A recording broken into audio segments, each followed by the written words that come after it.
जय श्री कृष्णा दोस्तों, राधे राधे। आप सभी को हमारी तरफ से धनतेरस की बहुत बहुत शुभकामनाएं। आज हम आप सभी के लिए धनतेरस के इस खास उपलक्ष्य पर सुनी जाने वाली कहानियां लेकर आए हैं।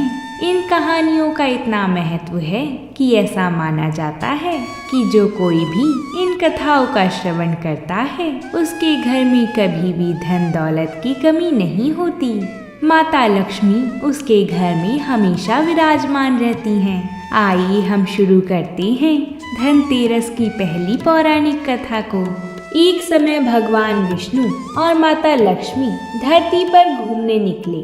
भगवान विष्णु जब धरती पर घूमने के लिए आ रहे थे तब वह लक्ष्मी माता को साथ लेकर नहीं आ रहे थे। तभी माता लक्ष्मी ने भगवान से आग्रह किया कि हे प्रभु, आप मुझे भी साथ लेकर चलें। भगवान विष्णु ने पहले तो मना किया, परंतु माता के बार बार आग्रह करने पर भगवान इनकार न कर पाए और माता लक्ष्मी को धरती पर साथ लेके जाने के लिए मान गए। पर भगवान ने माता लक्ष्मी के आगे एक शर्त रखी कि वो जब धरती पर उनके साथ होंगी तो उत्तर दिशा की ओर न देखें। माँ ने पूछा कि ऐसा क्यों? तो भगवान ने कहा कि बस यही शर्त है कि तुम उत्तर दिशा की ओर नहीं देखोगी। माता ने वादा किया वह उत्तर दिशा की ओर नहीं देखेंगी। प्रभु माता को लेकर धरती की ओर चल पड़े। जब माता और भगवान विष्णु धरती पर पहुँचे तो भगवान धरती का भ्रमण करने लगे। माता लक्ष्मी भी उनके साथ ही थी। माता धरती की खूबसूरती को देख रही थी।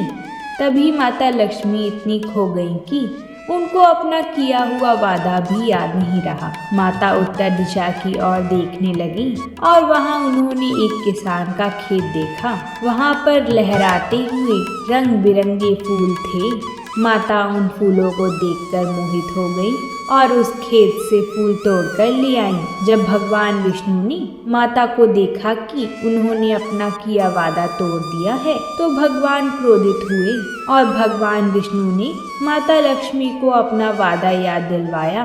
माता को जब याद आया तो माता लक्ष्मी ने क्षमा मांगी और कहा कि उन्हें अपनी भूल का स्मरण है और वो पश्चाताप करने के लिए तैयार हैं। माता लक्ष्मी को भगवान विष्णु ने आज्ञा दी कि वह उस किसान जिसके बिना पूछे फूल तोड़े हैं उसके घर पर रह के उसकी सेवा करनी होगी। उन फूलों के बदले माता को उस किसान के घर काम करना होगा। माता ने भगवान विष्णु के आदेश का पालन किया और एक साधारण औरत का वेश बनाकर उस किसान के घर की तरफ चल पड़ी। माता लक्ष्मी किसान के घर पहुंची तो देखा कि किसान बहुत ही गरीब है। माता ने किसान के घर का दरवाजा खटखटाया और देखा कि किसान के घर किसान के साथ उसकी पत्नी और उसके 2 बच्चे रहते हैं। माता ने उनसे कहा कि वह एक बेसहारा स्त्री हैं और उनके पास रहने को कोई स्थान नहीं है। माता ने कहा कि वो उनका सारा काम कर दिया करेंगी, बस उन्हें वहाँ रहने दिया जाए। किसान और किसान का परिवार भला था। उन्होंने उन पर दया की और अपने यहाँ पर रख लिया। माता किसान की झोपड़ी में ही रहने लगी। ऐसे ही कुछ समय बीत गया। माता लक्ष्मी के आने के बाद किसान की फसल फूल बहुत ही अच्छे भाव में बिकने लगे और उसकी अच्छी खासी कमाई होने लगी। किसान बहुत खुश रहने लगा। किसान ने एक नया घर भी बना लिया। ऐसे ही समय बीतता रहा और माता लक्ष्मी भी किसान के घर काम करती रही और किसान एक अमीर आदमी बन गया। किसान भी ये सोचने लगा कि जब से ये कन्या इस घर में आई है तब से वह खुशहाल और अमीर होता जा रहा है। इसका जिक्र उसने अपनी पत्नी से किया कि इस कन्या के कारण उनका जीवन संवर गया है। इसके आने से पहले कहाँ 2 वक्त की रोटी भी मिलनी मुश्किल होती थी और अब कहाँ इतना पैसा, इतना धन दौलत है। किसान की पत्नी ने भी कहा, ये बात तो सच है कि इस कन्या के आने के बाद से ही हमारी किस्मत बदल गई है और जरूर ये कन्या कोई दिव्य ही है। किसान और उसकी पत्नी ने उस कन्या जो कि माता लक्ष्मी ही थी उस पर नजर रखनी शुरू कर दी।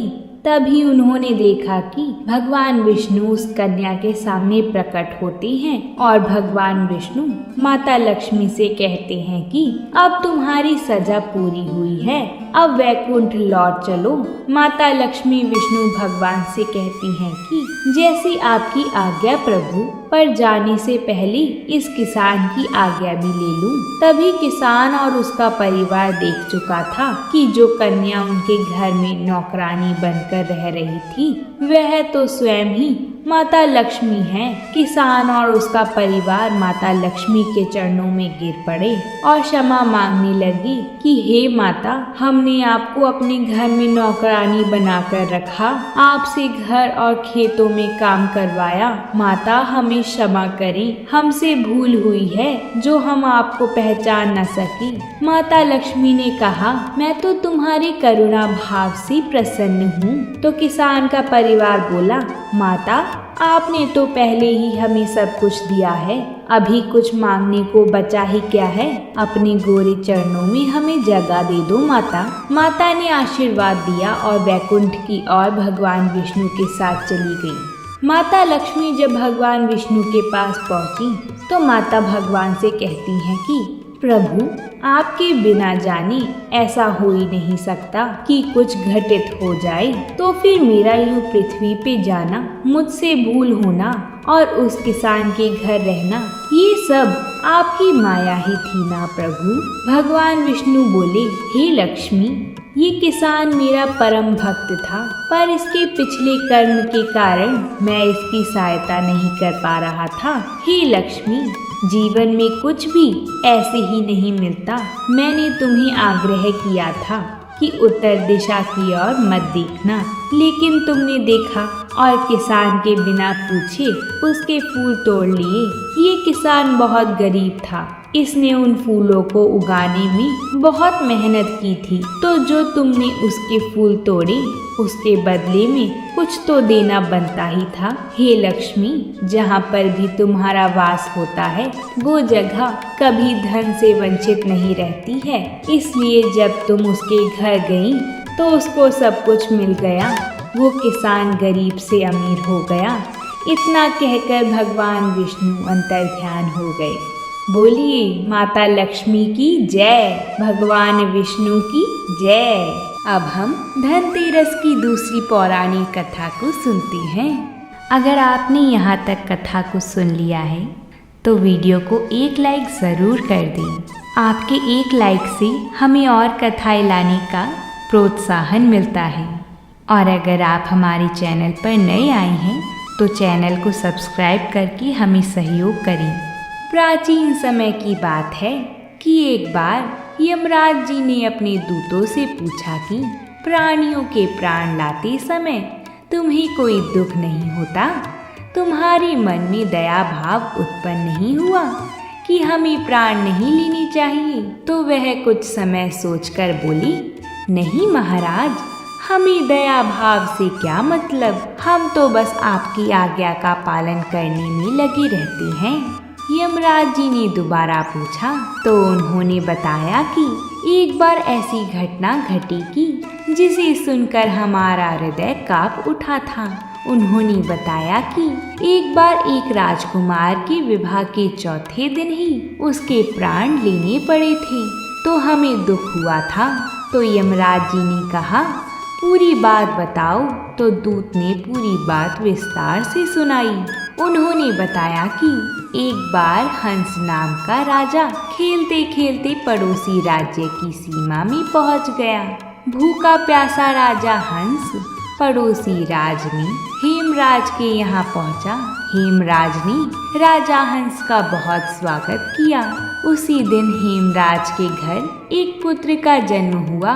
राजा हेमराज ने हंस के आने को शुभ माना और कुछ दिन उसको वहीं रहने का आग्रह किया। पुत्र होने की खुशी में 5 दिन बीत गए थे तो राजा ने एक पूजा करवाई जिसमें कुछ विद्वान पंडित भी शामिल थे। जब पूजा चल रही थी तो कुछ विद्वान पंडितों ने यह भविष्यवाणी की कि जब राजकुमार की शादी होगी तब शादी के चौथे दिन ही उस राजकुमार की मृत्यु हो जाएगी। यह सुनकर सभी लोग बहुत दुखी हुए।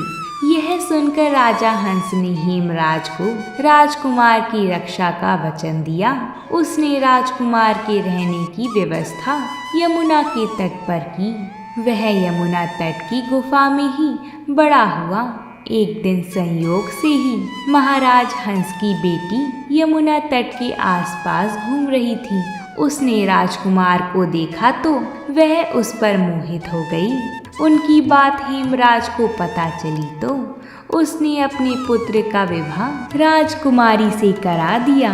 विवाह के चौथे दिन ही राजकुमार मर गया। उसको अपने प्राण हरने पड़े। अपने पति की मृत्यु देख वो नवविवाहित कन्या बिलक बिलक कर रोने लगी। उसका करुण विलाप सुनकर हमारा हृदय कांप उठा था। हमने जीवन में कभी ऐसी जोड़ी नहीं देखी थी। उसके प्राण लेते समय हम अपने आंसुओं को नहीं रोक सके। यह सुनकर यमराज जी ने कहा कि क्या करें, हमें विधि के विधान का पालन करना ही होता है। हमें विधि के विधान अनुसार उसकी मर्यादा निभाकर ऐसा कार्य करना ही होता है। उसी समय एक यमदूत ने बड़ी उत्सुकता पूर्वक यमराज जी से पूछा कि कोई ऐसा उपाय नहीं है क्या कि किसी प्रकार अकाल मृत्यु से बचा जा सके। इस पर यमराज जी ने बताया कि हाँ, उपाय तो है। उन्होंने बताया कि धनतेरस के दिन यमुना में स्नान करके यमराज और धनवंतरी जी का पूजन दर्शन पूरी विधि विधान के अनुसार करें और संध्या काल के समय दीपक भी जगाएं और हो सके तो यह व्रत भी रखें। जिस घर में यह पूजन होगा उस घर में कोई भी अकाल मृत्यु नहीं होगी।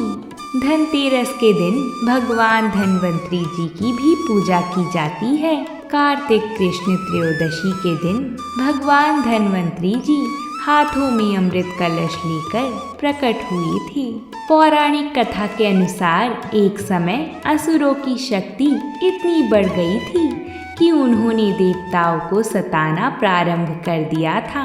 परेशान देवगण भगवान विष्णु की शरण में पहुँचे, जहाँ विष्णु जी ने समुद्र मंथन की योजना बनाई। देव व दैत्य दोनों ने मिलकर समुद्र मंथन किया, जिसके फलस्वरूप समुद्र से 14 रत्न निकले, जिसमें लक्ष्मी जी, कौस्तुभमणि, कल्प वृक्ष, मदिरा, अमृत कलशधारी भगवान धनवंतरी जी, अप्सरा, उच्चैश्रवा घोड़ा, विष्णु जी का धनुष, पांचजन्य शंख, विष, कामधेनु गाय, चंद्रमा और ऐरावत हाथी शामिल थे। समुद्र मंथन से सबसे पहले हलाहल विष की प्राप्ति हुई, जिसे भगवान शिव ने अपने कंठ में धारण किया।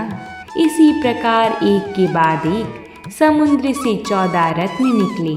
अमृत प्राप्ति का श्रेय भगवान धनवंतरी जी के भाग्य में था।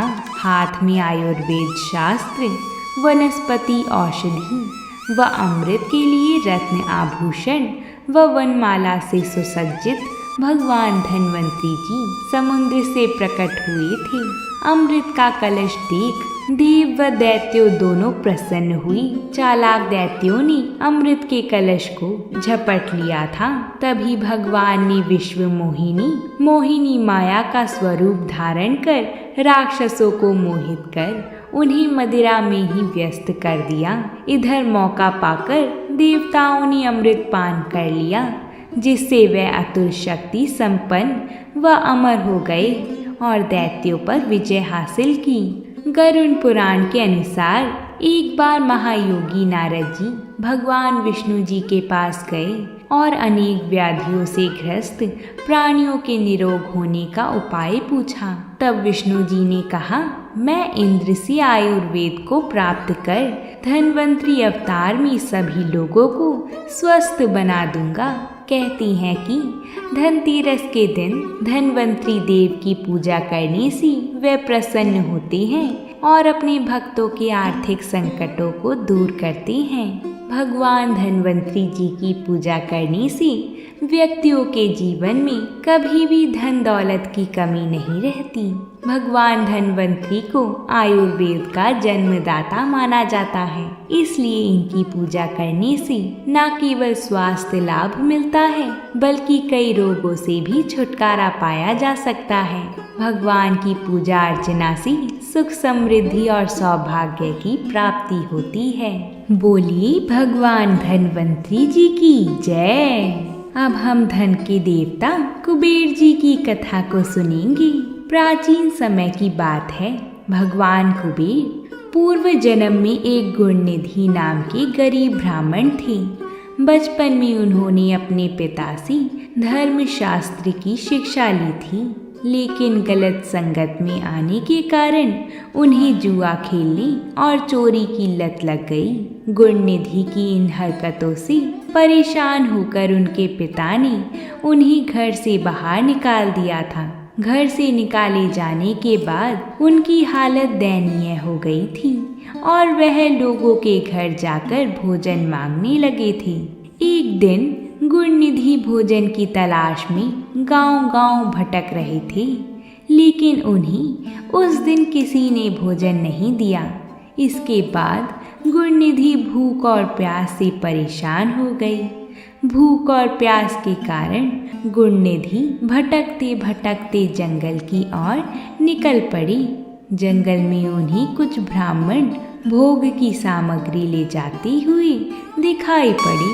भोग की सामग्री को देखकर गुणनिधि की भूख और भी ज्यादा बढ़ गई और खाने के लालच में वह ब्राह्मणों के पीछे पीछे चल दिए। ब्राह्मणों का पीछा करते करते गुणनिधि एक शिवालय आ पहुँचे, जहाँ उन्होंने देखा कि ब्राह्मण भगवान शिव की पूजा कर रहे थे और भगवान शिव को भोग अर्पित कर भजन कीर्तन में मग्न हो गए। गुणनिधि शिवालय में भोजन चुराने की ताक में बैठे हुए थे। उन्हें भोजन चुराने का मौका रात में तब मिला जब भजन कीर्तन समाप्त कर सभी ब्राह्मण सो गए थे। गुणनिधि दबे पांव भगवान शिव की प्रतिमा के पास जा पहुंची, लेकिन वहां इतना अंधेरा था कि उन्हें कुछ भी दिखाई नहीं दे रहा था।